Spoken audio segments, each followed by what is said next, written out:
We are TFR. My faith in destiny is all I need to prevail. Truth Frequency Radio. What if all we thought we knew of truth was sequestered upon lies and carefully manufactured science, craftily complicated algorithms meant undecipherable? We're tricked into denying common sense visual observation and orientation and led to obscure equations and scientifically established professional opinion in order to keep us from truth. This is Secrets Revealed. I'm your host, Zen Garcia, and I thank you for taking the time to join me and Cathy Dunson here for the next 2 hours as we cover what will be the third part in the series that I've been doing on the throne of God, the order of creation, and the possibility of the North Pole as being the cradle of humanity and location of paradise. Today specifically I'll be covering and elaborating upon the tabernacle of the sun and the dome, the firmament, and being fitted to the round circular plane of the earth. And so, but before we get to that, and before I start covering all of the information, Cathy's got some videos that she would like to highlight, emphasize in connection to this particular topic, and then also an intriguing piece of news that she'd also like to share with you as listening audience. And so, Cathy, are you there, sister? Yes, I am. How are you doing today? Excellent. And thank you always for your assistance. And those that don't know, she is my liaison in chat. And so if you have a question you'd like to pose to me or a commentary you'd like to share, just be sure that she sees it, and she'll be able to make sure I get it, and then I will be able to comment on it. But yeah, please do. I know that you are always covering and looking into all the news and, you know, the different videos that come to light, and that you're also quite adept at keeping up with all of the various hosts that cover and which focus on this particular topic for their, you know, for the different shows that they do. And I give you great props in being able to do and juggle all that you do and tying all this information together. And for that, I'm greatly appreciative. Thanks so much. I've really been intrigued by the topic, and I've also kind of found a niche. Yeah, where I have been able to take that research and send it out, you know, to folks we know and others who have wanted to get that information as well. And I wanted to offer that, and anything that comes up on shows here on Secrets Revealed. If you ever want to find a link or have a question, you can email me, and I'll give you my email address. It's Perelandra, and that's P as in Paul, ERELANDRA 77 @gmail.com. And this week I had come across one particular video. It's now completing a trilogy of videos from YouTube channel Odd TV, and he has some really good stuff he's put together. And that's his channel. It's ODD and space TV. And this newest one is called Epic Deception. His are about an hour long, and they're very good, well put together and full of information. There was one other, I do, like Zen mentioned, I do take time to listen to the interview shows. It's amazing the amount of information that comes through there, often that you don't see in articles or posts on Facebook, but just a mention. And last week, Mark Sargent had another in his series of subject matter. I call them just technical. And this particular one was an interview with air traffic controller. His name was Dale. And so that was his Strange World show number 43. And you can find it on Mark's channel. And that's just Mark Sargent. And then another one I would really recommend because it touched on the topic that was huge last week.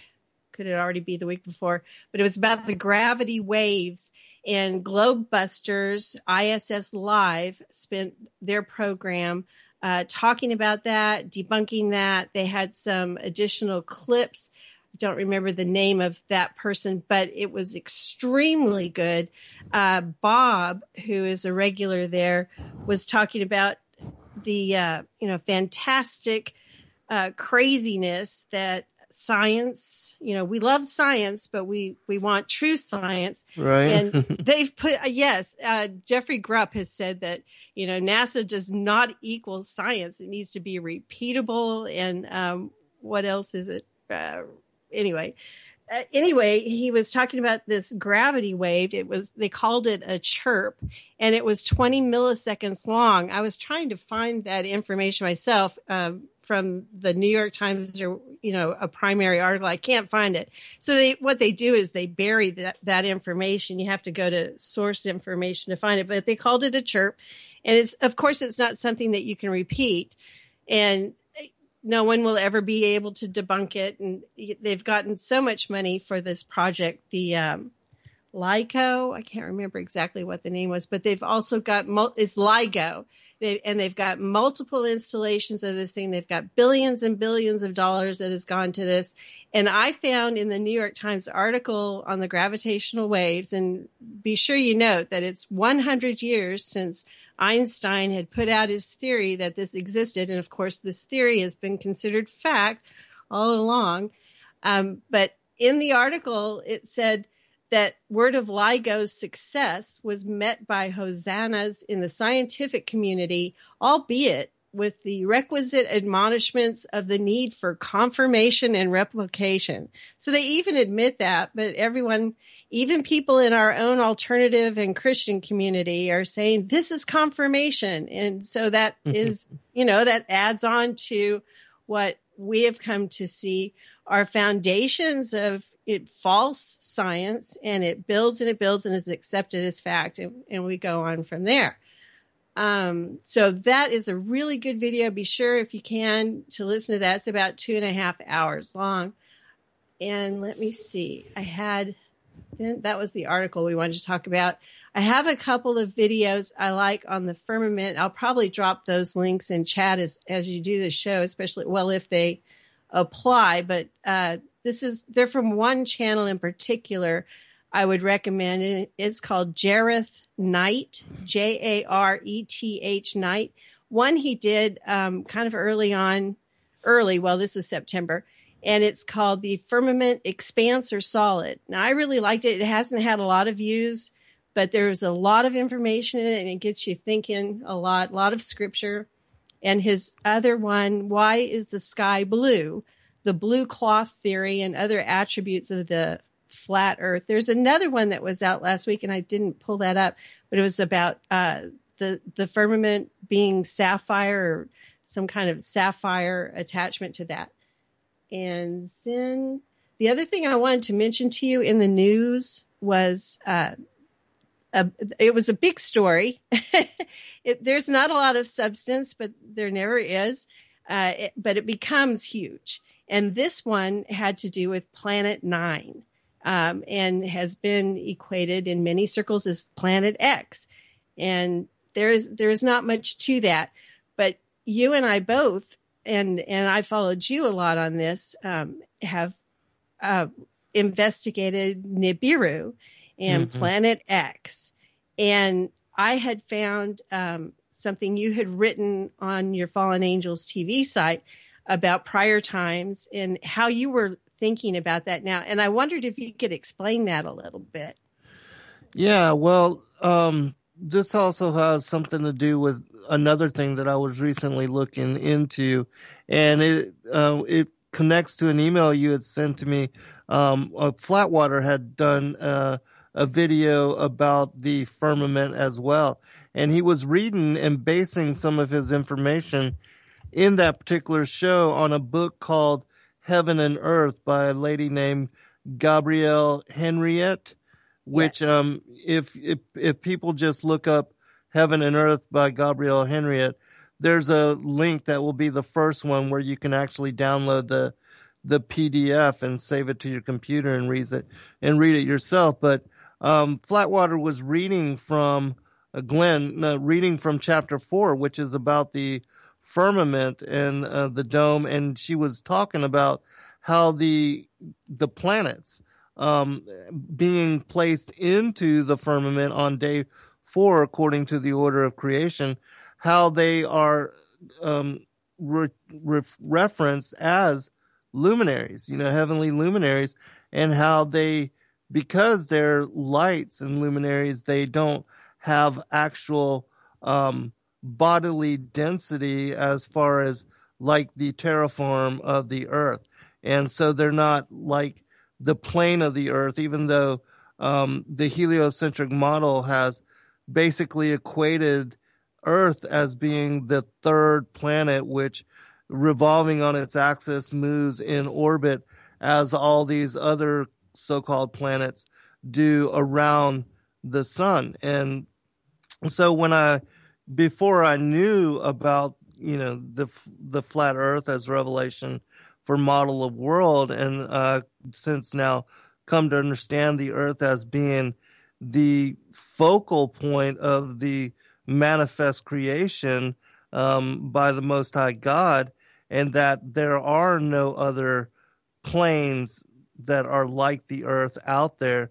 These planets are not like huge bodily masses which are in movement around the sun and that are equitable to that of the earth. And so my whole thinking had to shift, and everything I'm sure as we've all had to reevaluate and reassess what we thought about the creation and the planets and the sun and the planetary system, the heliocentric worldview, all of that. And so, and also there's another couple videos as well that have been put out where people have zoomed in on, for instance, Venus, as, and the guy actually shows zooming out and how he was filming and zooming in on Venus from the bedroom of his wherever he was living. I think it was somewhere in Russia or Siberia, but and how it showed that Venus was basically a heavenly light. It was a luminary, and you could also see the sky through it, like which to me confirmed that it's close, and also that whether if the sky and the reason that it's blue, and the other references, as you had mentioned, the sapphire with the sea of glass, and the mention of the throne of God in Revelation and Ezekiel and Exodus and other places, which I covered in great detail in the previous show that I've done in this particular series. It was a few weeks back, the Throne of God show. If people are more interested, you can go there and get great detail on all of those references.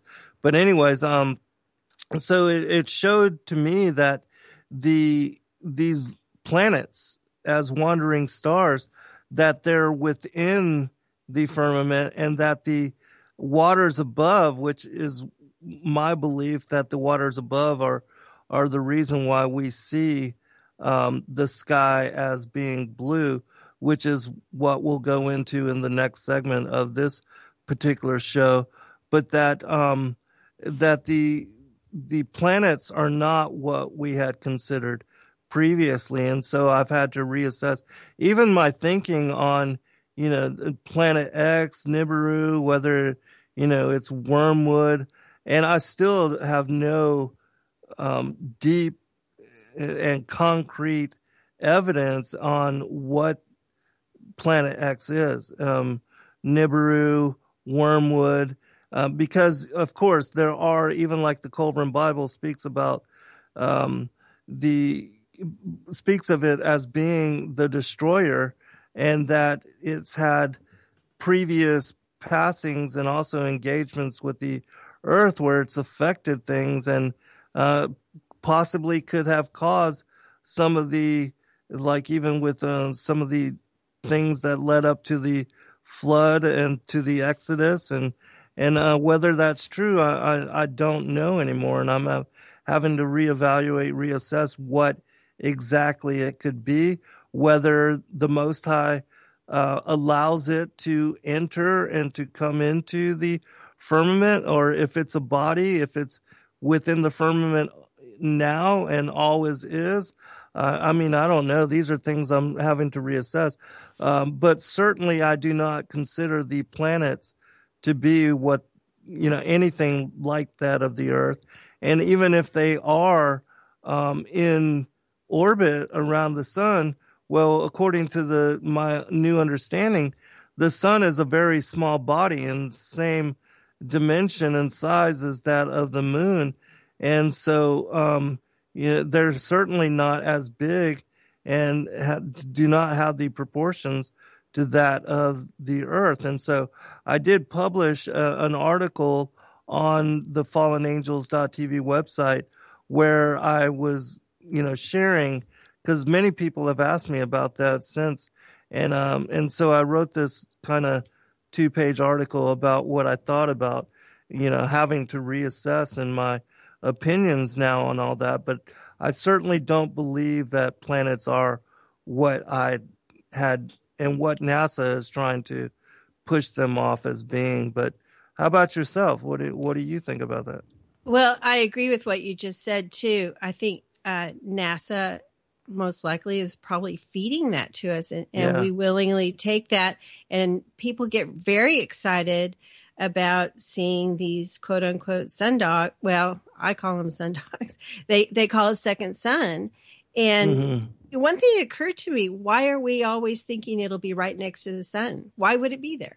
I mean, if we were seeing what people are thinking they are seeing, why would it be positioned right there? Why didn't we ever question, well, why isn't it, why isn't it like out in the, to the left of it, but it's always like right there, and you find it. It's just, it's some kind of camera or glitch of some sort, which, I always resisted before. I fought against that because I wanted to believe. Right.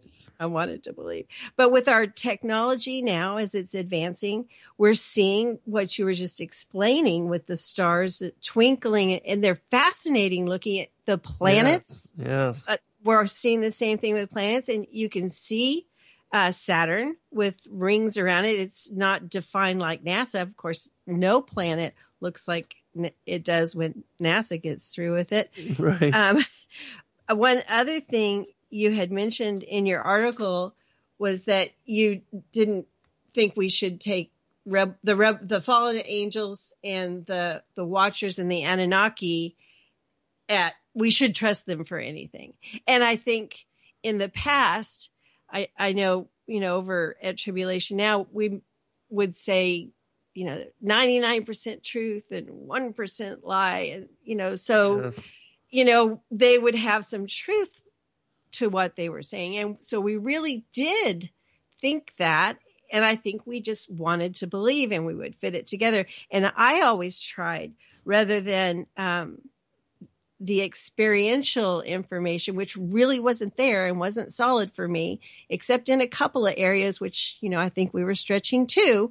I would look at the historical evidences and consider it could have been, it was a lot of ifs, ands, or buts, but we would, squeeze it into, yes, it's really out there. But I'm seeing a lot more of that lately. And I think it's because you see these stories, Planet 9 out there, and it's just not evidence of a Planet X. And it wouldn't be next to the sun, like you're saying. It's small. Now, I wanted to bring up one other thing before we go to the break. There is a study that came out from MIT in November of 2014, And this is from MIT. It said they discovered an invisible plasma shield, which protects the Earth from radiation. It was discovered 7,200 miles above the Earth. And what was interesting about that, they also described it as having sharp boundaries. Interesting. You think, what might this have to do with the firmament? Right. Yeah, absolutely. Totally. Because, firmament has the word firm within it for a reason. And when we come back from break, I'll actually break down and look at some of these words, and we'll elaborate on Job 37, where it mentions the firmament, the heavens being spread as like a molten looking glass, and look at some greater detail in this. But yeah, it's my opinion that the firmament is cited in Scripture as having a firmness to it, and as having a structure, a dome-like structure. And I haven't read your article. I mean, the MIT article, but I am fascinated, and so I will most certainly do so. I'll tell you, that's one of those things. It had been out there, and I had actually seen the video because I watch everything that Crow 777 does. And so I had seen it, but I didn't connect. And a lot of these things I come back and connect again later. But I had heard Mark Sargent mention it in one interview, one show. And so then I was very interested. It meant a lot more to me, and I'm looking it up. So Crow 777 did an excellent video. It's called "Is It Possible to Go Above Low Earth Orbit? We Have Been Lied To." And he links this article also, and he calls it a glass plasma wall. Excellent. So look up that video. And like I said, anybody who wants information like this, or even to get on my email list, I send out, sometimes daily, sometimes every few days, just things that I come across. Maybe you've seen it before, maybe you haven't. I don't know. I've got a wide variety of people. But my address is paralandra77@gmail.com. Yeah. Can you also mention your Facebook, because you do a lot with that? Yes. We have the Facebook Tribulation Now, and we post a lot of current events in line with biblical signs that we're looking for. And also Sister B helps me out. She posts prophecy and visions and some news. And then Carol, she's in chat, See Joy. She adds inspiration for us and some other things. And then also Ms. Jackie, and she's in chat, and she's our prayer coordinator. Oh, and one more thing, let me throw it out there. We have a new radio show with Kenneth Beer. He was on with you early on. And our second show will be this Tuesday. It's on Blog Talk Radio, and it's under Bro Ken. And I think that's how you can find out. I don't have any more information at hand, but we're going to be talking about geocentrism versus heliocentrism this Tuesday, and it'll be at 4:40 Eastern. Also, mention the show with is it Basil? I don't know. We've postponed that, but I think that Gons Shimura of Face Like the Sun, his co-host. Well, I don't know if it's going to be on the Canary Cry, but he wanted to talk to us just to hear what our show is about and what we're doing. So we're going to do that at some point. Yeah, so that'll be when there's a concrete date and time. Certainly, we'll be releasing it. But yes, I recommend fellowshipping with the Tribulation Now girls and women, because certainly it's a wonderful fellowship. And I know in my correspondence and my interactions and friendships with all of them that we've been, a great encouragement to each other and one another, and helping each other to come to revelation on all these things, and not just the flat earth, because we've been walking in doing this journey for a very long time, and coming to truth on a lot of different things. This is just the latest, and Cathy does a great job in sharing all of the incredible information that she does find, like even with what she's mentioned in this brief period. And so we most certainly whenever we don't have guests and whenever we have time and availability, Cathy will be joining us to share videos and information and news segments. I know that I certainly reap the benefits of all of her research by being on her list. So those of you that can and are willing and wanting, get in touch with her, email her, or go to her Facebook page and get on that list, and you'll be blessed by it, I'm sure. Did you have anything else that you'd like to talk about or share? And also, that particular article, is it a link or is it a PDF that you that we can download, or It is International Business Times, and that it's actually ibtimes.com. It's called Invisible Plasma Shield, which protects Earth from radiation. You'll find it. It's November 2014. All right, thank you, sister, and we'll be right back, everyone. All right, welcome back, everybody, for our second segment. In this part, I thought I would begin with the first 4 days of creation, and I wanted to, because this will set the foundation for what we're going to be covering and speaking on as far as the firmament, and we'll begin with that particular topic for this evening, and also talking about the waters above and the waters below, because it is my opinion that the firmament being the barrier, the separation between the waters above and the waters below, that this is also the reason why we see the sky as a blue, and why whenever we read in creation about the throne of God, there's a mention of sapphire in association with the color, and also the sea of glass as being the firmament, the covering, the dome, like the vaulted sky, the covering of what would be the heavens below. And so we'll start with that, and then I'll elaborate in greater detail and guide this discussion to some specifics that I'll also bring forth in connection to it. And I'm also going to read, as I cover the first 4 days of Genesis, I'm going to read from the Targums as well, just to show you the differentiation and how it is that the Targums oftentimes do bring greater detail into the study of certain chapter and passages when you're doing investigation in the King James. And so those that don't know the Targum just means translation, and the ones that I'm reading from are the Aramaic translation of the original Hebrew, and this is the English translation of the Aramaic. And so in the King James it says, "In the beginning God created the heaven and the earth was without form and void, and darkness was upon the face of the deep, and the Spirit of God moved upon the face of the waters." In the Targums it says this, as far as the first passage: "At the beginning the Lord created the heavens and the earth was vacancy and desolation, solitary of the sons of men, and void of every animal.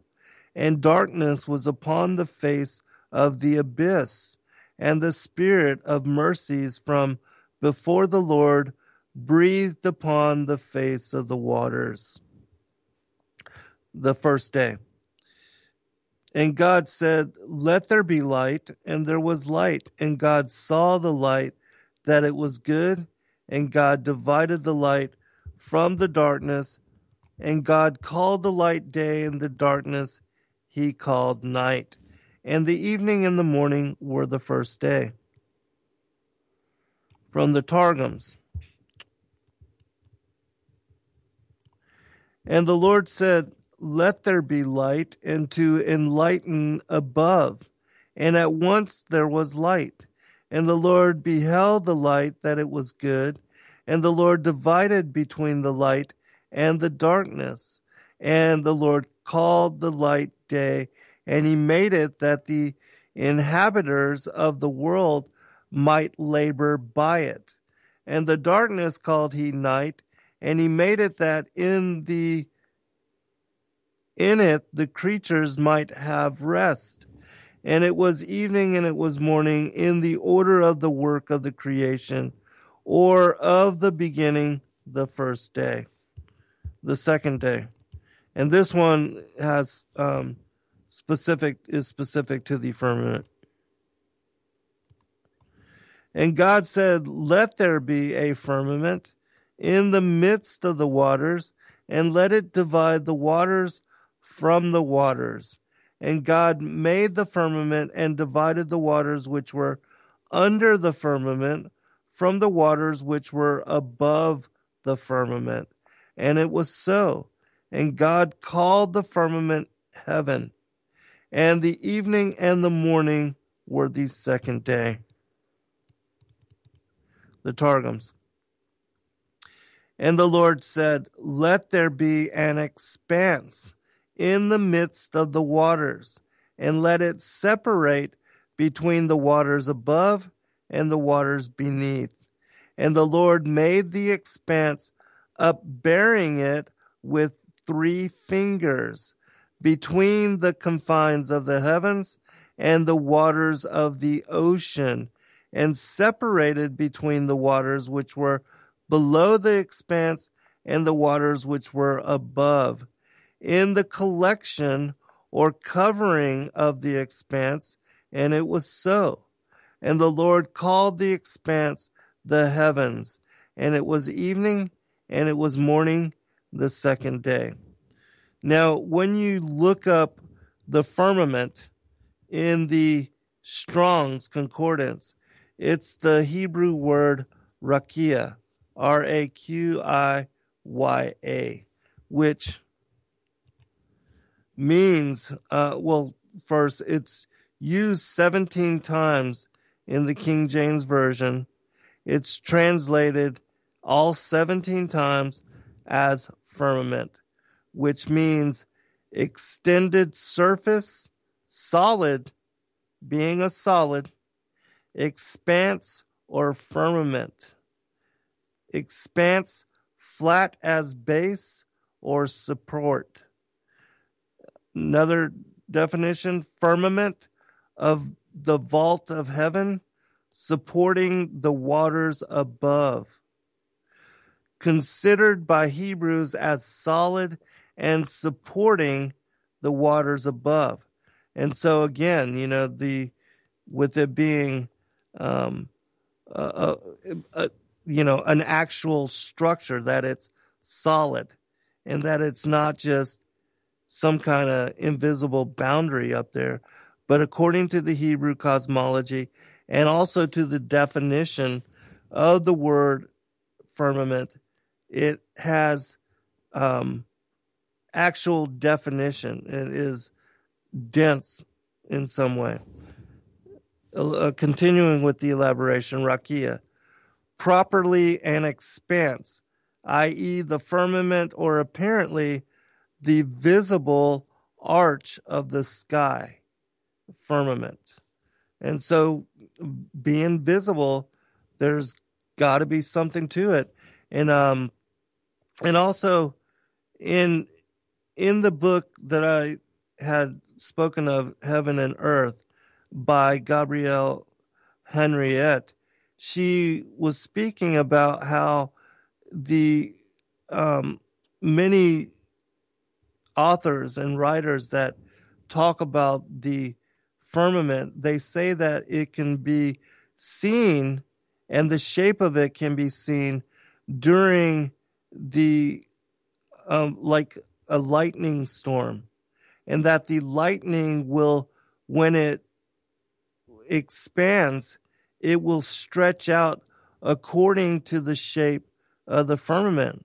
And so with that in mind, if you go and you look at some video of a lightning storm during night, that often it does seem to follow along a path instead of going upwards beyond this particular firmament, this expanse, this kind of dome, that it will follow according to the dimensions, to this to the shape of it.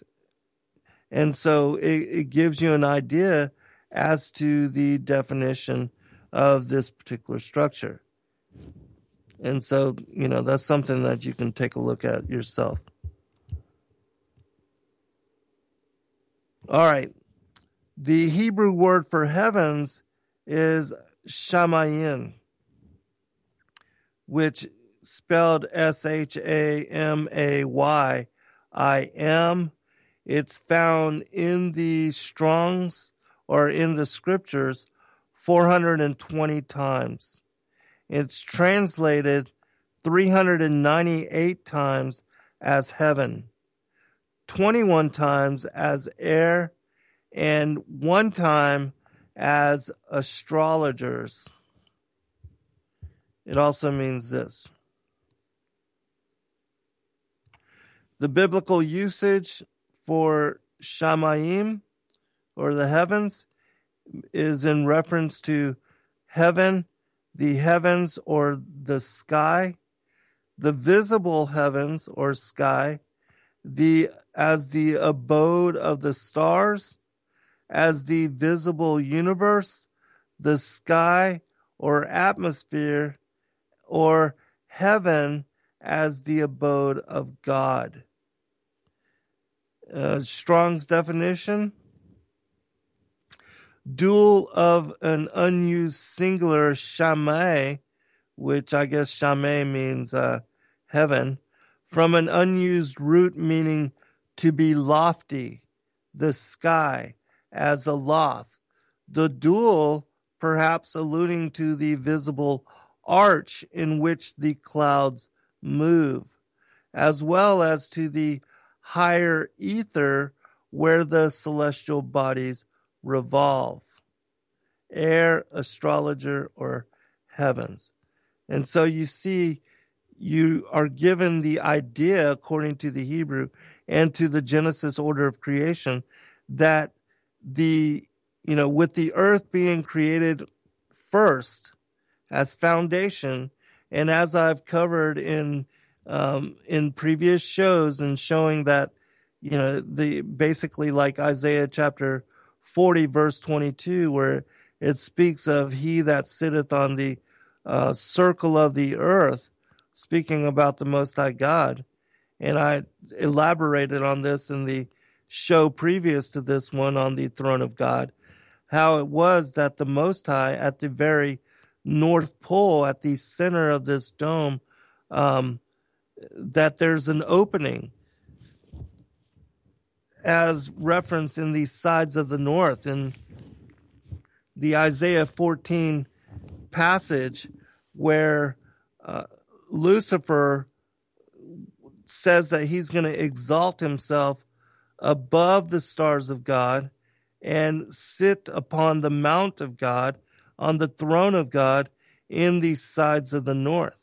And so the north, if you think of the circle of the earth and the North Pole as being the exact center, the exact bullseye center of this circular plane, well, then that would be where the throne of God would be located. The Most High's throne would be exactly above the sides of the north. And so, which is, we find that repeated over and over.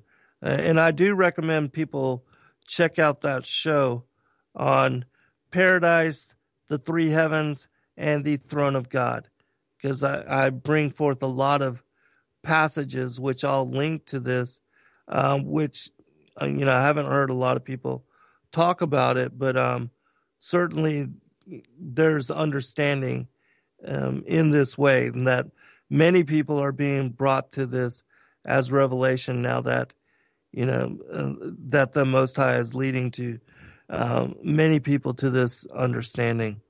And so, back to the third day.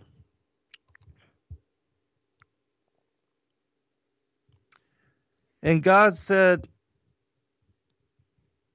"Let the waters under the heaven be gathered together unto one place, and let the dry land appear."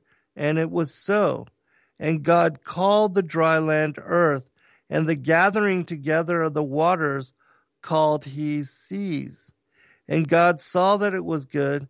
And God said, "Let the earth bring forth grass, the herb yielding seed, and the fruit tree yielding fruit after his kind, whose seed is in itself upon the earth." And it was so. And the earth brought forth grass, and the herb yielding seed after his kind, and the tree yielding fruit whose seed was in itself after his kind. And God saw that it was good, and the evening and the morning were the third day. All right. And the Lord said from the Targums, "Let the lower waters which remained under the heavens, under the firmament, under the enclosure, be gathered together into one place, and the earth be dried, that the land may be visible." And it was so. And the Lord called the dry land the earth, and the place of the assemblage of the waters called he the seas. And the Lord saw that it was good. And the Lord said, "Let the earth increase the grassy herb, whose seed seedeth, and the fruit tree making fruit after its kind, whose seed is in itself upon the earth." And it was so. And the earth produced grasses and herbage, whose seeds seedeth, and the tree making fruit after its kind. And the Lord saw that it was good. And it was evening, and it was morning, the third day. Now, it's my opinion that when you have the earth as foundation and being incised on the waters of the deep, and the earth, the dry land appearing, well, pretty much all the waters, all the rivers, all the oceans, all the seas, the way that the rain cycles, evaporates, rises into the air, gathers together as storm clouds, and then rains down upon the earth. All of the waters are tied together in cycle and in circle. And then when you begin to study according to the description of the polar north, especially by that the testimony of Mercator to John Dee, in I believe it was that letter, the 1579 letter to John Dee, where Mercator speaks about the testimony of not only the Arthurian King Arthur and his men, but others that after him also followed and did exploration where they went to the polar north, that there's a description of a whirlpool and also of the magnetic mountain, Mount Olympus or Sumuru, the Mount of God as referenced in Isaiah 14, that this particular magnetic mountain sits at the very center of the North Pole, and that there's a whirlpool which surrounds it that draws in all four of the rivers of paradise, and that they all empty into this whirlpool, and that this whirlpool drains into the interior of the earth, and that this is the fountain of the deep, and that it leads into the abyss, and that Sheol and Tartarus, they also are found and apportioned a link to this entrance into the hollows, into the bowels of the earth. And that also it's speaks about how the oceans and the rivers, they also are tied and connected to where paradise has its seat in the third paradise, below and near the throne of God, and that this is also the place of the righteous, but that that all of the waters cycle. And like in doing the work on the book of Atum and Ua, in the Thracian Chronicles, it speaks about how all the waters have their origin. They are purified through the roots of the tree of the tree of life, and how they break out into 4 rivers from the tree of life, and then they make their way down to the lower earth, to the Garden of Eden, which is where Adam and Eve were banished to when they were exiled from paradise. And that these rivers, even though they have their origin in paradise where the tree of life is, they extend and they cycle and they circulate here to the earth, to the lower earth, and even to that of Sheol. And that there's this huge cycle where the waters make their way even down into the interior, into Sheol and through Tartarus, and then find their way back up to paradise and are purified by the tree of life and have this grand cycle. The Targum translation for day 3. And the Lord said, "Let there be lights in the expanse of the heavens to distinguish." Oh, wait, this is day 4, I think. Hold on. I apologize. Oh, yeah, I'm actually on, I'm on day 4, so let me read the King James first. And God said, "Let there be lights in the firmament of the heaven to divide the day from the night, and let them be for signs and for seasons, and for days and years, and let them be for lights in the firmament of the heaven to give light upon the earth." And it was so. And God made 2 great lights, the greater light to rule the day, the lesser light to rule the night. He made the stars also. And God set them in the firmament of the heaven to give light upon the earth, and to rule over the day and over the night, and to divide the light from the darkness. And God saw that it was good. And the evening and the morning were the 4th day. The Targum. And the Lord said, "Let there be lights in the expanse of the heavens to distinguish between the day and the night, and let them be for signs and for festival time, and for festival times, and for the numbering by them the account of days, and for the sanctifying of the beginning of months, and the beginning of years, and the passing away of months, and the passing away of years, the revolutions of the sun, the birth of the moon, and the revolvings of seasons.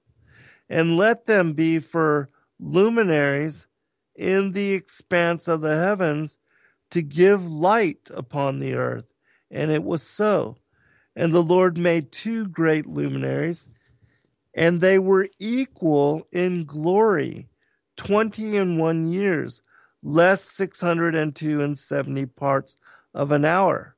And afterwards the moon recited against the sun a false report, and she was diminished, and the sun was appointed to be the greater light, to rule the day, and the moon to be the inferior light, to rule in the night, and the stars. And the Lord ordained them unto their offices in the expanse of the heavens to give forth light upon the earth, and to minister by day and by night, to distinguish between the light of the day and the darkness of night. And the Lord beheld that it was good, and it was evening, and it was morning, day the fourth. All right. Now let me bring up something really quick that I wanted to look at. Let me pull this up. In Genesis,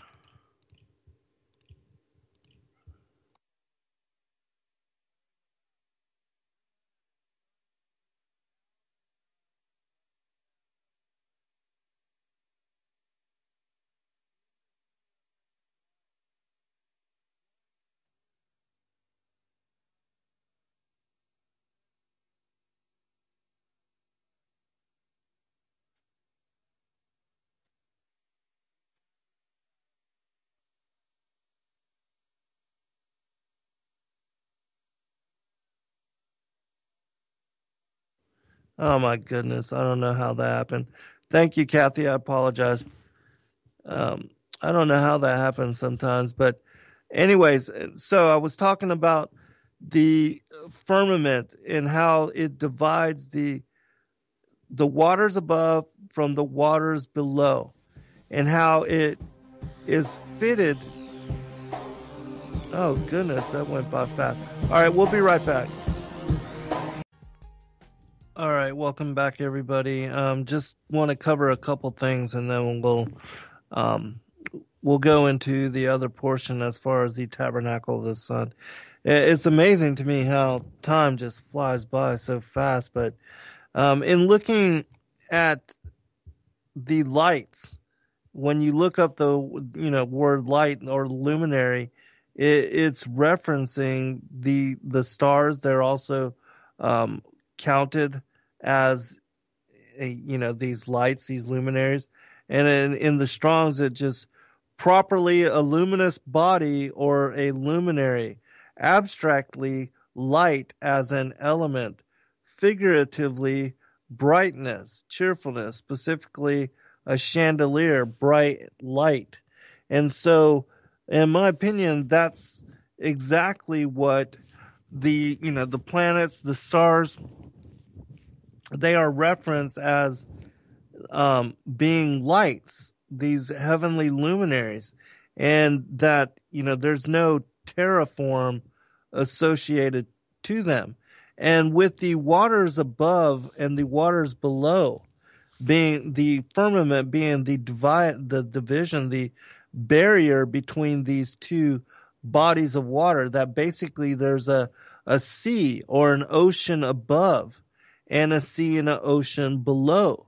And that what I was referencing with the waters of the ocean above being even the origin for the waters here on the earth, the lower part of the lower heavens, even through the enclosure, through this barrier, that perhaps there's this opening, that at the sides of the north, and where the whirlpool is, and that not only does the whirlpool drain down into Sheol and to Tartarus and to the lower parts of the earth, but that perhaps there's an opening too in the dome or the enclosure, and that there's this portal that allows not only the angels, like in Jacob's vision of the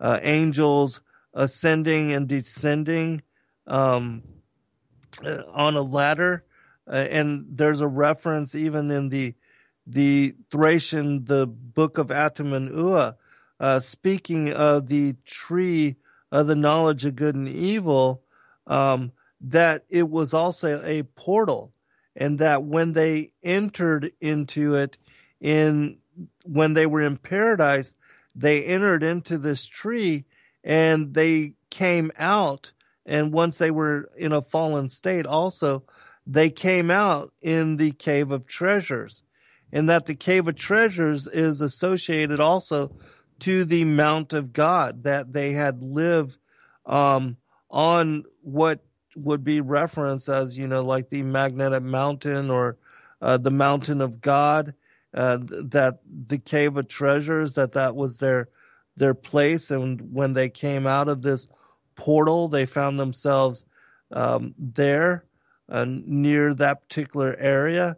And then, they were forced to live on the east side of the mountain of God, and instead of directly in the pole of north. And there's also a mention as to why the Most High chose the east side in that particular text. I don't have that before me right now, but and so it could be a reason that the waters above are why we see the sky as being blue. And there was a video that we had talked about and that Cathy had located for me, which was speaking about how if you take a bubble and you have it in a watery medium, you have this bubble in water, and then you send a sound frequency into it, it collapses this bubble and it forms a light. It will create a light. I know Cathy knows what I'm talking about, and so she'll be able to give that video, share that video with those of you in the chat room. But it could be that what we think of as a vacuum, as outer space, that this is actually an ocean, and that rather than it being a vacuum, it is actually an ocean, and that there's water, encompassing even the outside of the firmament. And that the reason we see the stars in the manner that we do as the lights and the projections of these heavenly luminaries is because they are contained in a watery medium. And you'll understand more of what I'm actually speculating upon when you watch this particular video. But it could be that the stars and the planets, that because they are contained in the sea above and the waters above, that they are these sacred patterns, this sacred geometric patterns, which because it in not only the Sefer Yetzirah but in other books, it speaks about how God, through the Word, the Most High God, through the Word, the Son, He spoke creation into being. And that if you speak in that particular way, and that there's these watery, again, this sea above, that it certainly could create the stars and the lights and the planets in the way that we see them, and that the Most High's voice, the sound, the frequency would certainly, in interacting with this water medium, it would create the stars in the way that we see them. And so, Cathy told me that the name of the video is called The Frequency of the Heavens, and that it actually has footage of actual stars and planets. It's put out by Ashley Webster. Sonoluminescence, bioluminescence, harmonic resonance of water, light, and the electromagnetic firmament of the waters above. And so check out that video and you'll totally understand what I'm saying. Those of you that don't have access to the chat room, you'll be able to keyword search it in that way. Sonoluminescence, the harmonic resonance of water, light, and the electromagnetic firmament of the waters above. And so it's my opinion that, that there could be absolutely something more to this, and that rather than there being a vacuum up there, that there's an ocean. And to give a little bit, to be a confirming witness to this, I'm going to read something from the book of Enoch, which also elaborates on these waters above and their connection to the flood. It says this. This is from Enoch chapter 88, verse 2. It says, "Again I lifted up my eyes towards heaven and saw a lofty roof. Above it were 7 cataracts." These are openings. Cataracts are openings, "which poured forth on a certain village much water. Again I looked, and behold, there were fountains open on the earth in that large village. The water began to boil up and rose over the earth." Let me explain this also. The portion that this is from is called the dream vision, Enoch's dream vision. And my friend Rob Skiba, he references this as the animal farm parable, because Enoch receives a vision where he describes Adam and Eve as being bulls, and the children born to them as being, oxen and calves, things like that. And then he also speaks about the angels as being, being stars that fell from the heavens. And so there's all this symbolism. And so that's why when I'm reading, this particular portion, these passages, you have to understand it as that. This isn't literal, but this is metaphorical. All right. And so continuing. "Cataracts which poured forth on a certain village much water. Again I looked, and behold, there were fountains open on the earth in that large village. The water began to boil up and rose over the earth, so that the village was not seen, while its whole soil was covered with water. Much water was over it, darkness and clouds. Then I surveyed the height of the waters, and it was elevated above the village. It flowed over the village and stood higher than the earth. Then all the cows which were collected there," this is, the cows are referencing people, "which were collected there while I looked on them, were drowned, swallowed up, and destroyed in the water. But the ship floated above it. All the cows, the elephants, the camels, and the asses," that's actually a reference to some of the hybrid children that were created by the fallen angels mating with the daughters of humanity, the daughters of Cain, and the different kinds of hybrids that came forth. "All the cows, the elephants, the camels, and the asses were drowned on the earth, and all the cattle." The cattle is reference to humanity. "Nor could I perceive them, neither were they able to get out, but perished and sunk into the deep. Again I looked in the vision until those cataracts from that lofty roof," again that's a reference to the firmament, the lofty roof, "were removed, and the fountains of the earth became equalized, while other depths were opened, into which the water began to descend until the dry ground appeared. The ship remained on the earth, the darkness receded, and it became light." And so you have here in Enoch's vision, this animal farm parable, a reference to the firmament as being a lofty roof.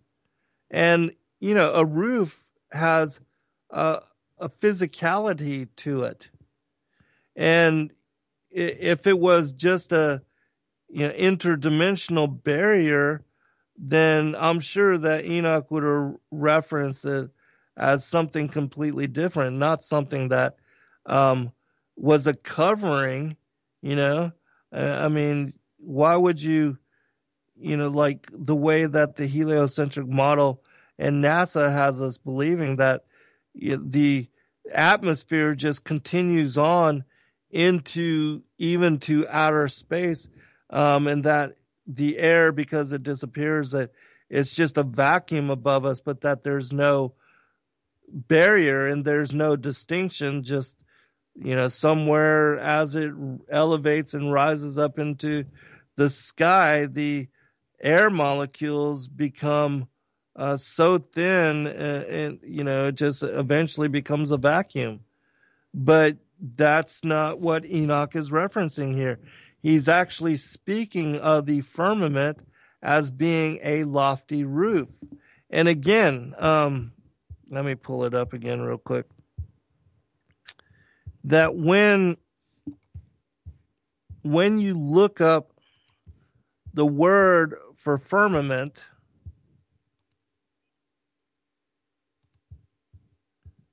let me pull this up really quick. It gives you physicality.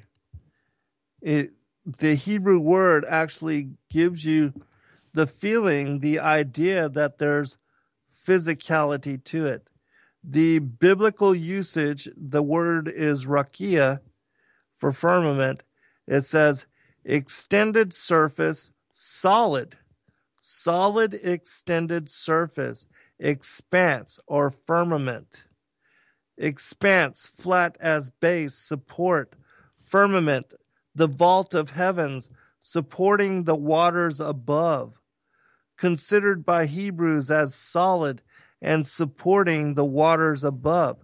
Again, so there you have this visible arch of the sky, is what it says.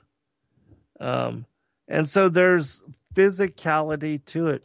It's not just a totally invisible nothing. There's an enclosure, a roof fitted to the circular foundation of the earth. And that's what is referenced. And when we're going to go into Job 37 next, and I'll try to save the last segment for the revelation that I want to share with you about the tabernacle of the sun. So let's go ahead and go into that, since I'm quickly running out of time. Oh, one other thing too, when you look at like three examples, Solomon's temple, Moses' tabernacle, and Noah's ark, you have it being divided into these three segments. And that is similar in that you have the foundation of the earth, and then you have the three, the heavens, the foundation of the earth and the firmament, and then the throne of God. And there's these differentiations, these distinctions in each one of those in the descriptions of the Solomon's temple, Moses' tabernacle, and Noah's ark. You have these three divisions. Now, I'm not going to elaborate. I'll just say this, like, the first heaven, the atmosphere, the second heaven, inner space, the sea above being the outer or beyond the firmament, and that this is also the sea of glass where the throne of God is. And so you see this pattern of threes being repeated. Like I'll read really quick Noah's ark. A window shalt thou make to the ark, and in a cubit shalt thou finish it above, and the door of ark shalt thou set in the side thereof. With the lower, the second and third stories shalt thou make it. And so you can look this up for yourself. But basically, you have 3 levels of Noah's Ark, 3 floors in a section of the temple, and 3 sections to Moses' tabernacle. And if I had more time, I would elaborate. Just to say, there's the outer court, the holy place where the table, the lamp, the incense, altar, and outside the veil, the separation. And then you have the most holy place, the Holy of Holies, where the ark was, behind the veil. And so, all this is the same kind of metaphorical symbology, which is alluding to the earth and the firmament and the throne above. And this also with the waters below and the firmament and the waters above. All right. Now, the passage that I'm specifically going to be referencing is from Job chapter 37. And I want to read actually more, but I'm going to just focus. I'll read really quick this. It says, at this also my heart trembled and is moved out of his place. Hear attentively the noise of his voice and the sound that goeth out of his mouth. He directeth it under the whole heaven, and his lightning unto the ends of the earth.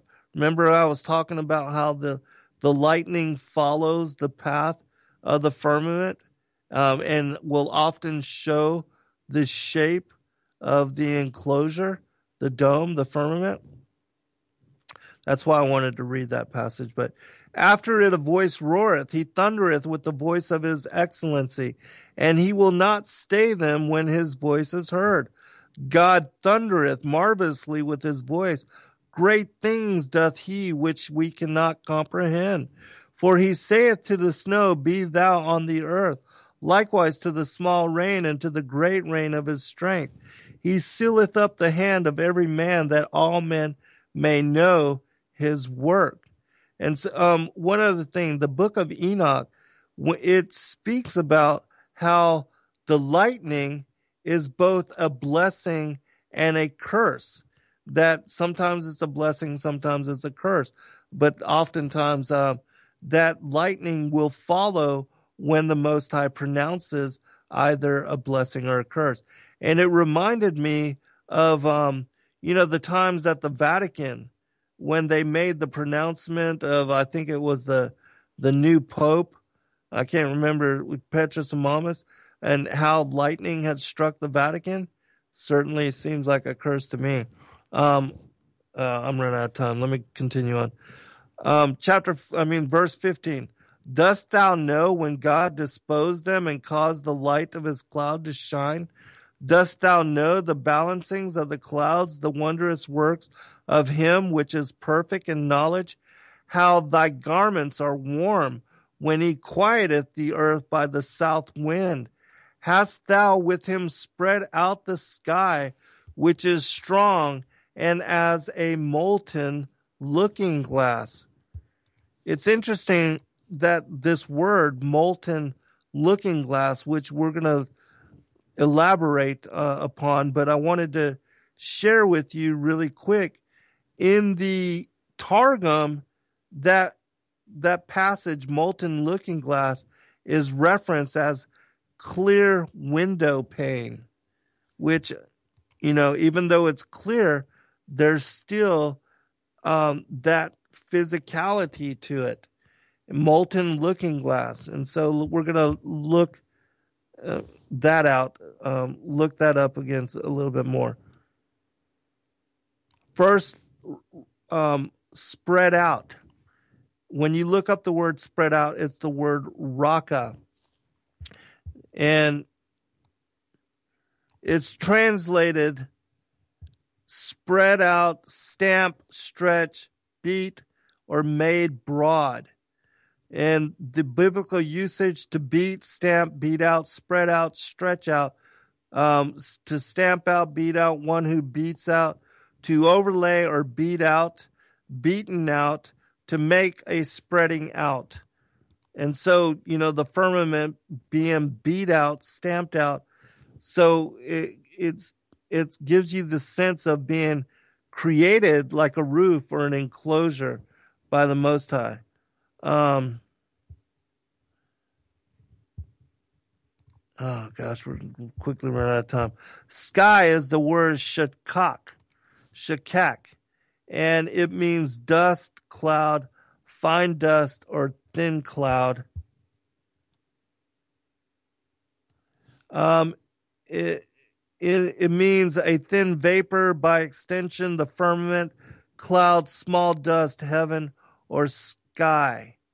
I want to continue on to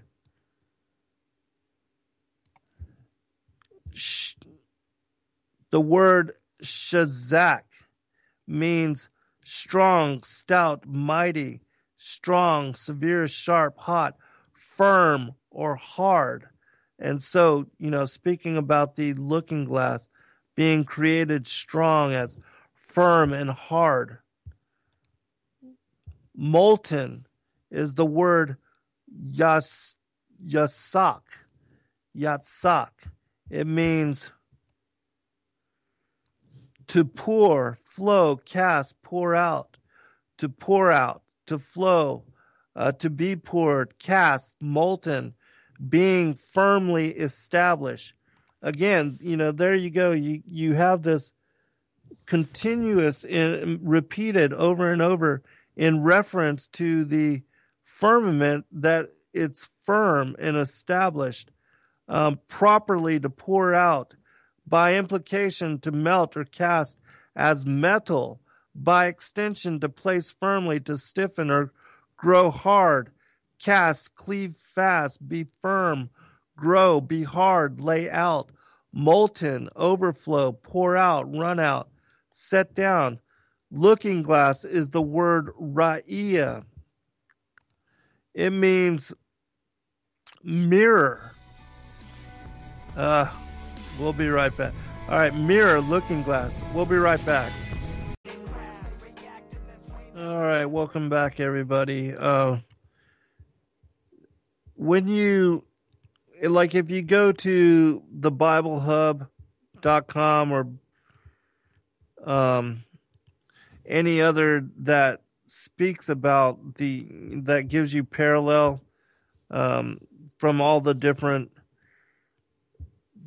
Bible versions, and you look up that particular passage, you get things such as a mirror of cast bronze, like a bronze mirror, a cast metal mirror, strong as a molten mirror, a molten looking glass, cast as a metal mirror, as one mite of a mirror of molten metal, as firm as a mirror made of metal. And so you get all of these things, all of these different verses and all of these different passages. But basically, it's speaking about the firmament as being like a molten metal mirror, and that it is firm and strong and established, not, just nothing, just air or, wind, but that there's actual structure and form to it. And so,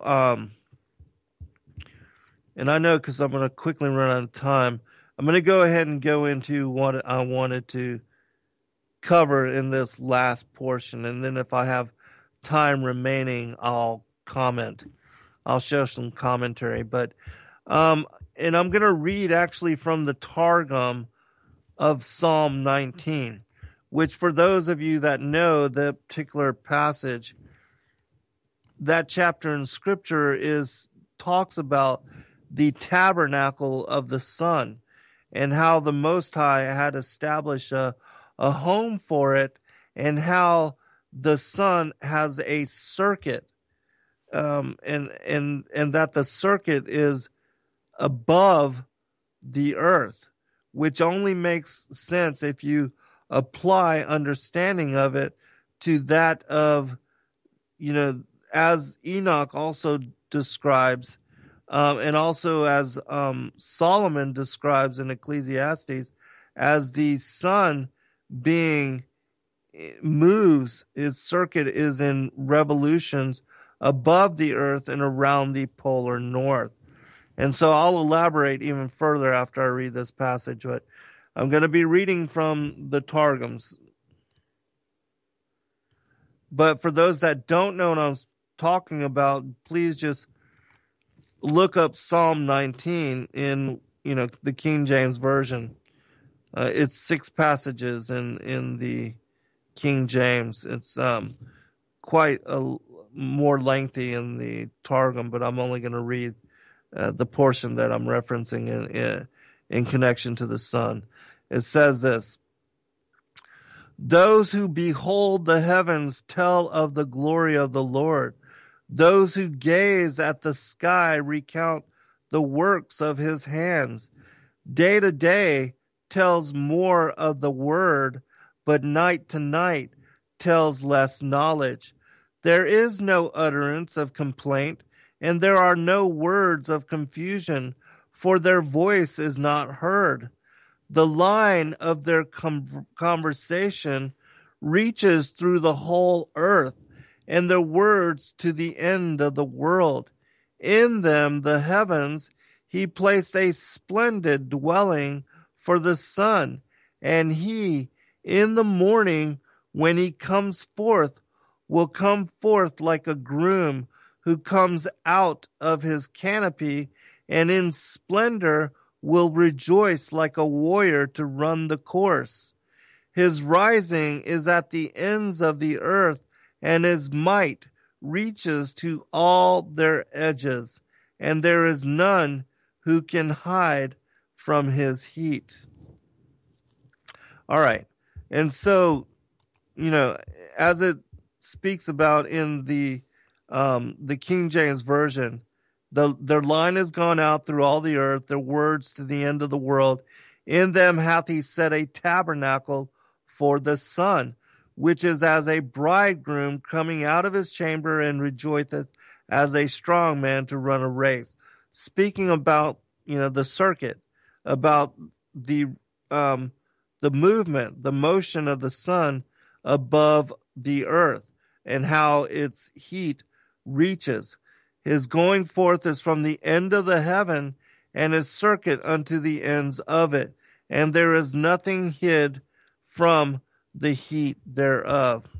Now, in several other passages, I covered and spoke about how there's other texts which are confirming witness to the implication and the understanding of this passage, Psalms 19, as being connected to the motion and the movement of the sun above and that it has a circuit, a revolution above the earth, and that it's not the earth which is actually, orbiting, spinning once daily as it orbits annually around the sun, but it's the sun and the moon which move in clockwise fashion above the earth, which I'm going to read a couple of those passages, and then I'm going to finish up with the revelation that I want to share with you.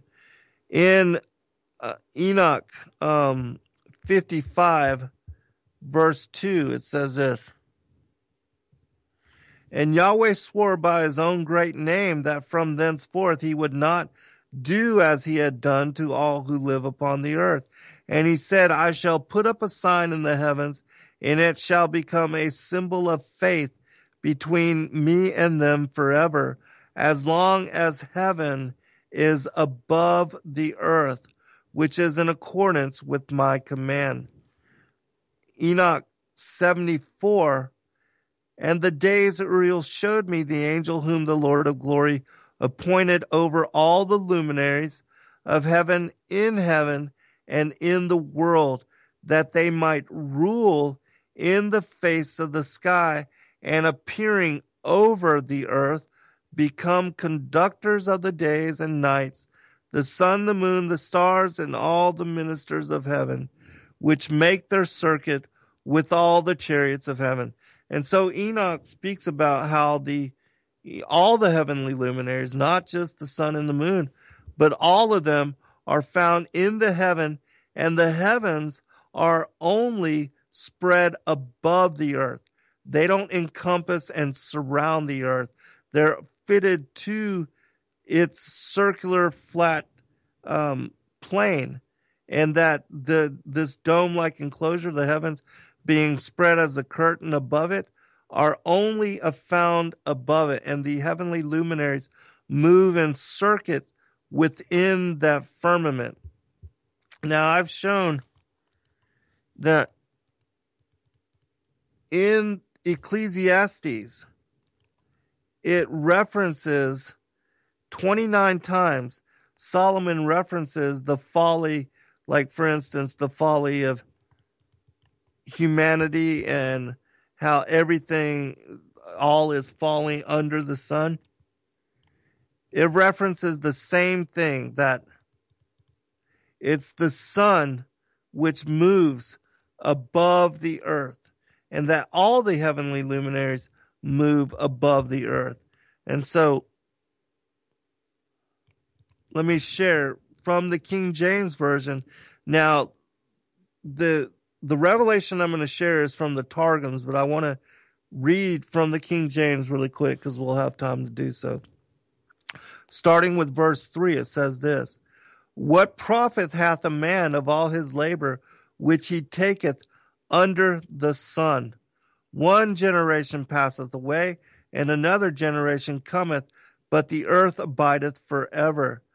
The sun also, now pay especially close attention to the next 3 verses that I'm going to read. The sun also ariseth, and the sun goeth down, and hasteth to his place where he arose. The wind goeth toward the south, and turneth about unto the north. It whirleth about continually, and the wind returneth again according to his circuits. All the rivers run into the sea, yet the sea is not full. Unto the place from whence the rivers come, thither they return again. All right. Now, what I'm going to read is, I've never heard anybody speak about this or reference this anywhere else. And I just recently discovered this myself. And it has to do with these particular passages. But before I read it to you, I need to pull up one thing really quick. So I'll have this in place when I read it to you. But it absolutely was mind-blowing to me. And it is also connected to something that I could not understand in the book of Enoch. And that when I did, I was only able to understand it when I came to revelation as to the flat earth. And so, all right, I've found it, so I'm going to read it to you. It says this. This is verse 5 through 8.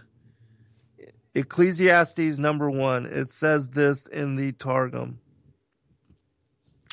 The sun rises by day from the east side, and the sun sets on the west side at night, and it glides into its place, going by the path of the deep, and it rises the next day from the place where it rose there yesterday.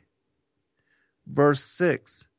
It goes along the whole south side by day and returns to the north side by the path of the deep.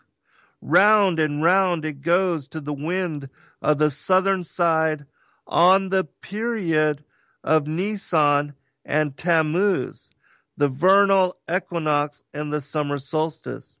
And its circuit, it returns to the wind of the southern side at the period of Tishri and Tebet, the autumnal equinox and the winter solstice. It goes out from the eastern lattices at dawn and enters through the western lattices in the evening.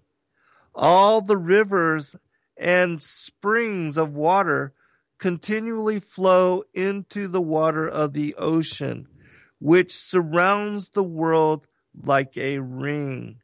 But the ocean is not filled, and to the place where the rivers continually flow, they return there in order to flow from the spouts of the deep. Okay, I'm sure that you probably did not catch that. So let me point this out. All right, let me pull up Ecclesiastes again really quick.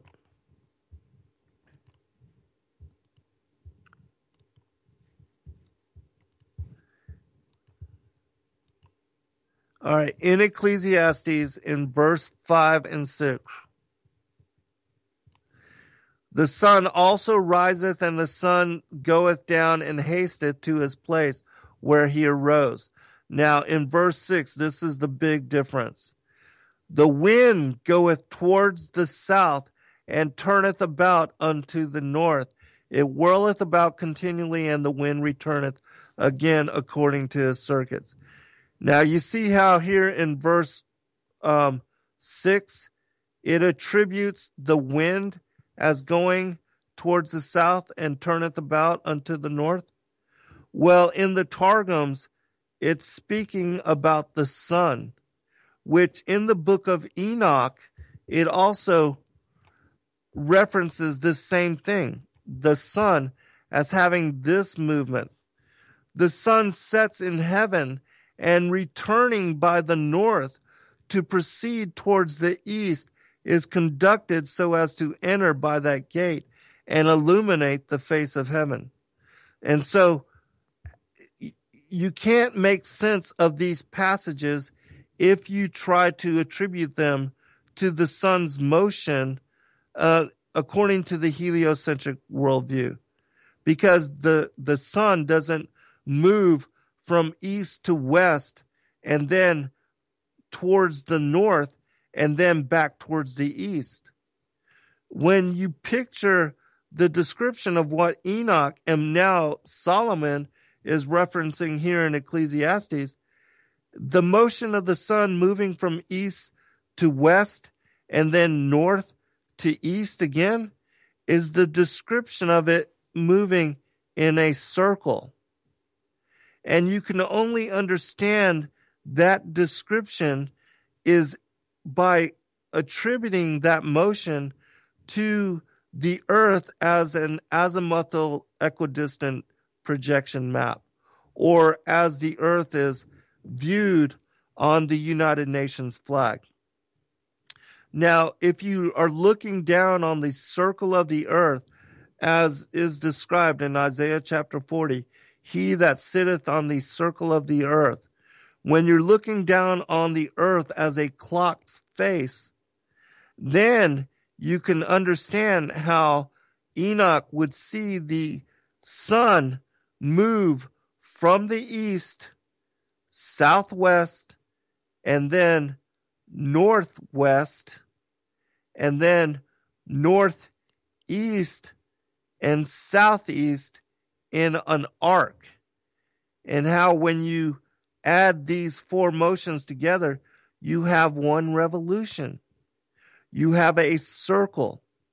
And so Enoch is describing, and that's why it was only after I embraced the flat earth as model for world that I was able to understand this particular passage and understand the motions of the sun and the moon as found in the book on the courses of the heavenly luminaries in the book of Enoch. And I was able to decrypt that whole book by applying his descriptions of the motions of the sun and the moon, the winds, and everything else according to that particular azimuthal equidistant projection map. Because it's only by applying them when looking down on the circle of the earth in that orientation and in that as a clock's face, that you can make sense of this passage. The sun sets in heaven, and returning by the north to proceed towards the east is conducted so as to enter by that gate and illuminate the face of heaven. And so I'm going to read again the passage from the Targum translation of Ecclesiastes chapter 1. And remember, in verse 6, it's not, whereas it says whereas they're attributing this motion towards the south and then turns about and goes towards the north. In the King James, it's attributing this motion to the wind, but it's not referencing the wind. It's giving you a full description of the sun's movement, first from east to west, and then from north, and then back towards the south in a circle. All right, so listen closely again. Ecclesiastes chapter 1, verse 5.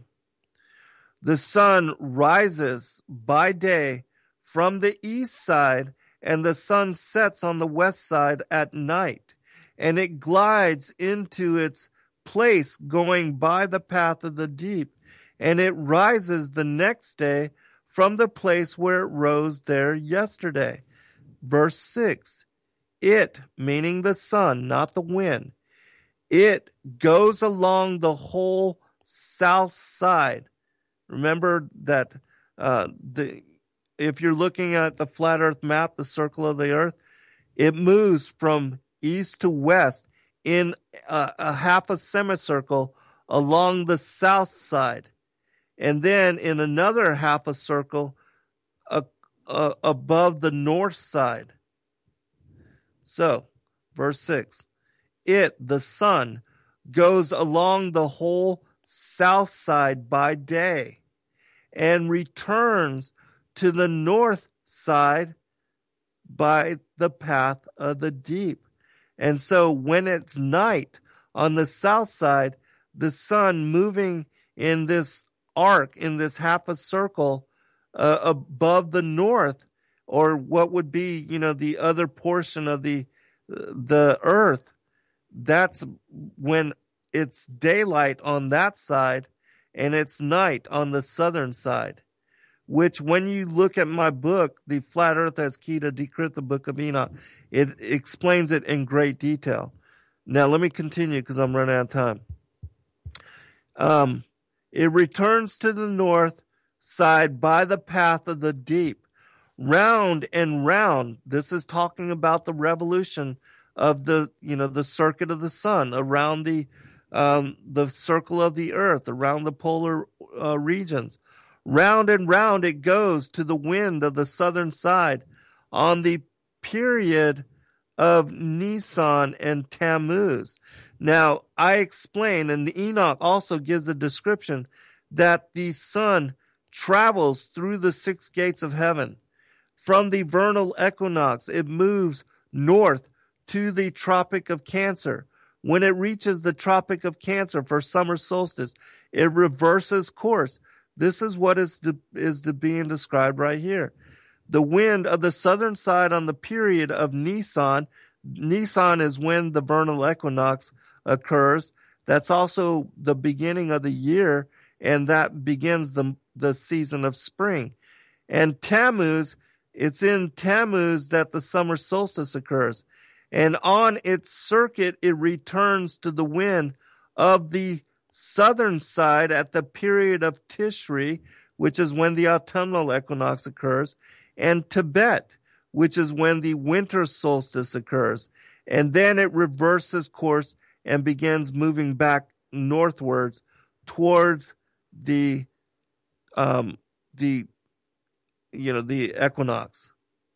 And so this passage, these two passages, are describing exactly what Enoch describes in the chapters on the motions of the sun as it moves back and forth through the six gates of heaven, which is, what I decrypted in my latest book. And so here you have another confirming witness as to the motion of the sun between these six gates of heaven, and how when it reaches summer solstice, it reverses course, starts moving back southward, and when it reaches the Tropic of Capricorn for winter solstice, it then moves back towards the equator and the equinox. Also notice this, because I'm running out of time. All the rivers and the springs of water continually flow into the waters of the ocean, which surround the world like a ring. The oceans of the world, the Antarctic ice edge and border, it surrounds all the continents like a ring. How perfect.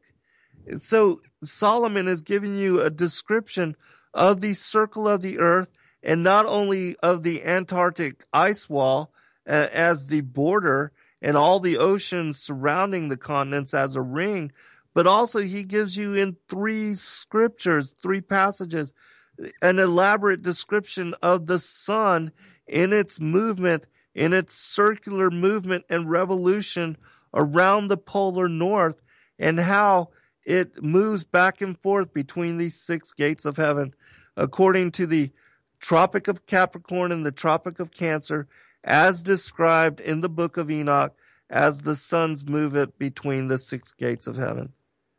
And so I was absolutely blown away by this. Also, the last portion, but the ocean is not filled to the place where the rivers continually flow. They return there in order to flow from the spouts of the deep. It's talking about the whirlpool. I mean, I was absolutely blown away when I discovered this in the Targums of Ecclesiastes. God bless all. Good night. We are TFR. My faith in destiny is all I need to prevail. Truth Frequency Radio. What if all we thought we knew of truth was sequestered upon lies and carefully manufactured science, craftily complicated algorithms meant undecipherable?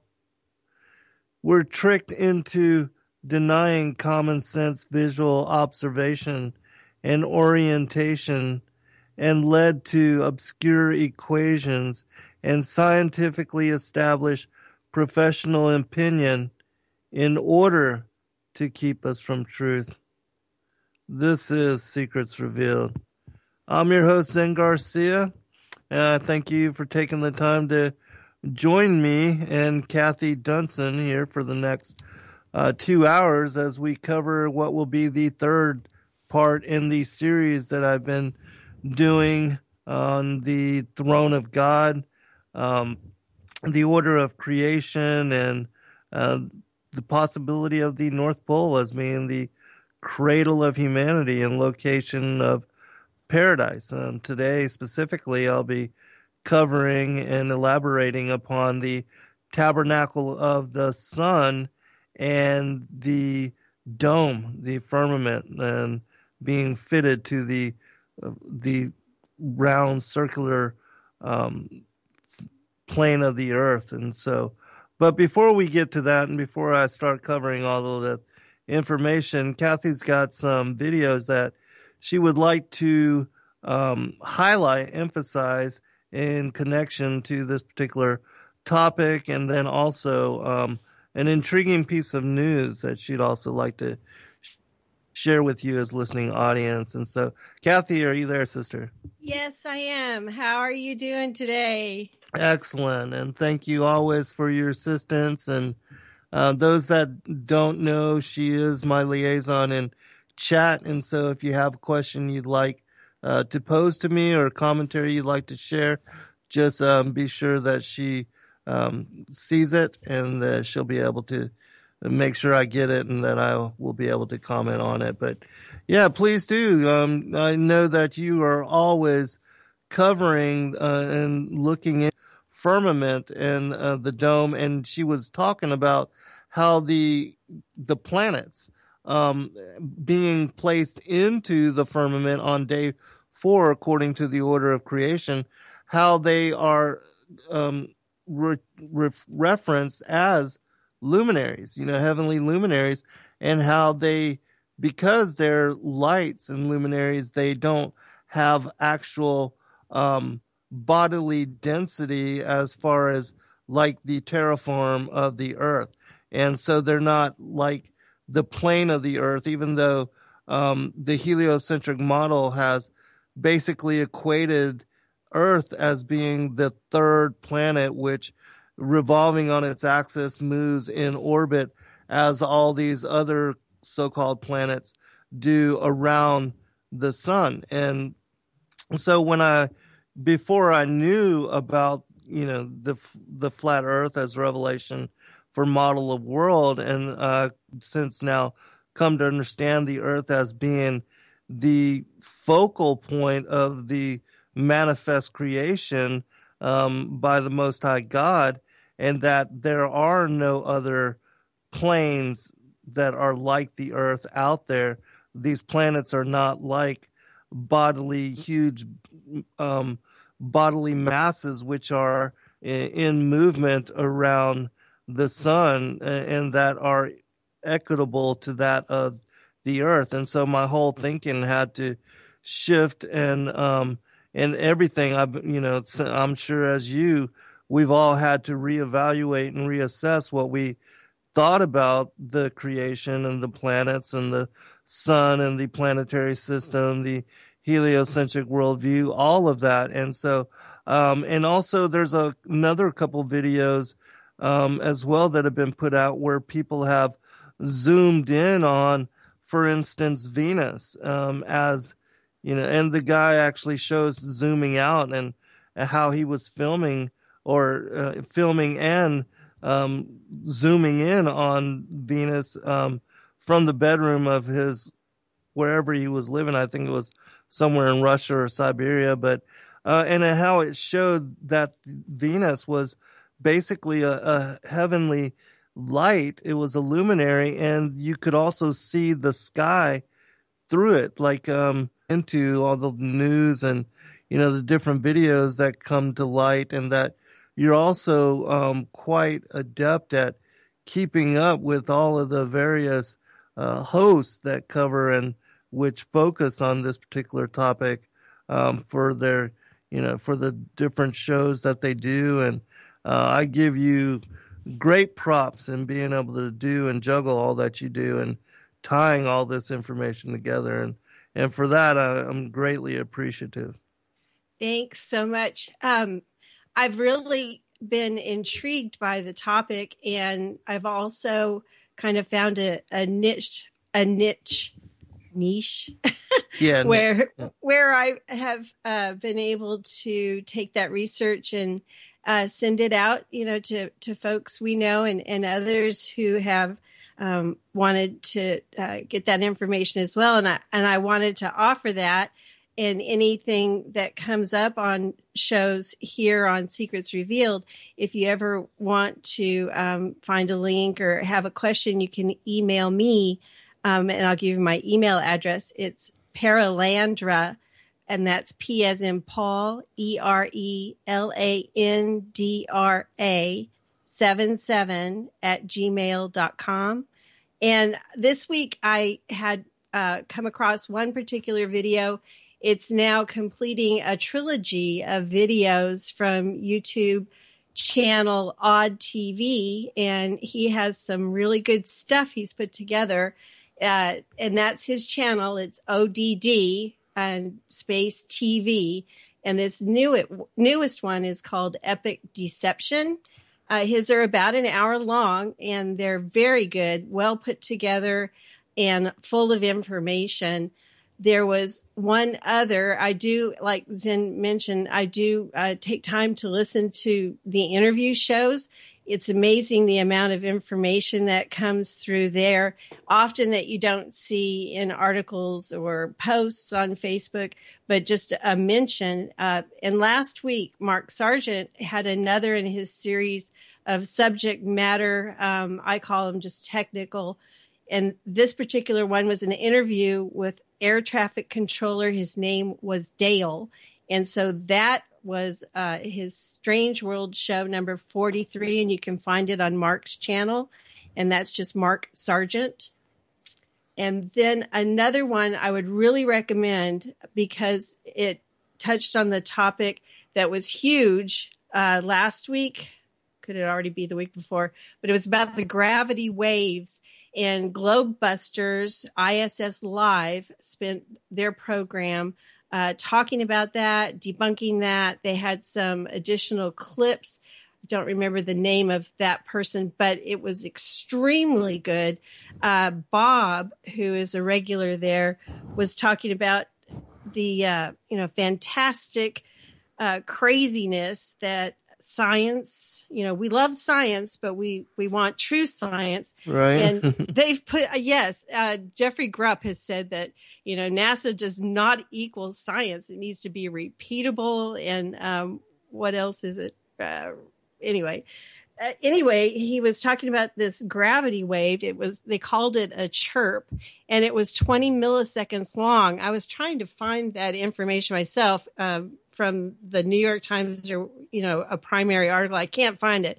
So what they do is they bury that information. You have to go to source information to find it, but they called it a chirp. And of course, it's not something that you can repeat, and no one will ever be able to debunk it. And they've gotten so much money for this project. The LIGO, I can't remember exactly what the name was, but they've also got, it's LIGO. They've got multiple installations of this thing. They've got billions and billions of dollars that has gone to this. And I found in the New York Times article on the gravitational waves, and be sure you note that it's 100 years since Einstein had put out his theory that this existed. And of course, this theory has been considered fact all along.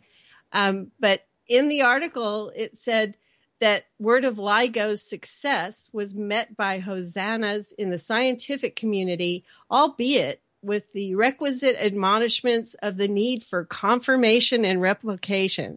So they even admit that, but everyone, even people in our own alternative and Christian community, are saying this is confirmation. And so that is, that adds on to what we have come to see are foundations of false science, and it builds and it builds and is accepted as fact. And we go on from there.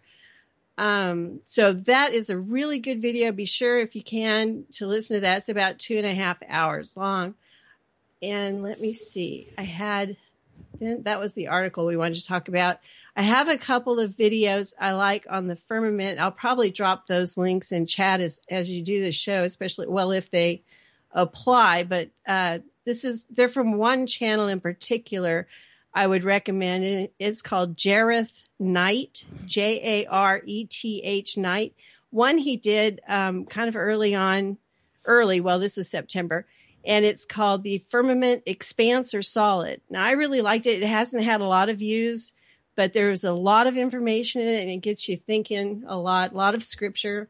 And his other one, Why is the Sky Blue? The Blue Cloth Theory and Other Attributes of the Flat Earth. There's another one that was out last week, and I didn't pull that up, but it was about the firmament being sapphire, or some kind of sapphire attachment to that. And then The other thing I wanted to mention to you in the news was it was a big story.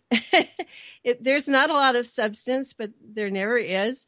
But it becomes huge. And this one had to do with Planet 9 and has been equated in many circles as Planet X. And there's not much to that.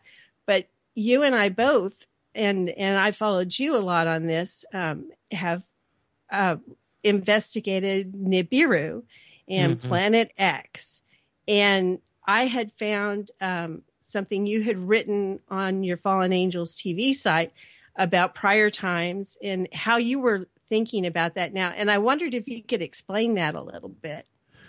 Yeah, well, this also has something to do with another thing that I was recently looking into, and it connects to an email you had sent to me.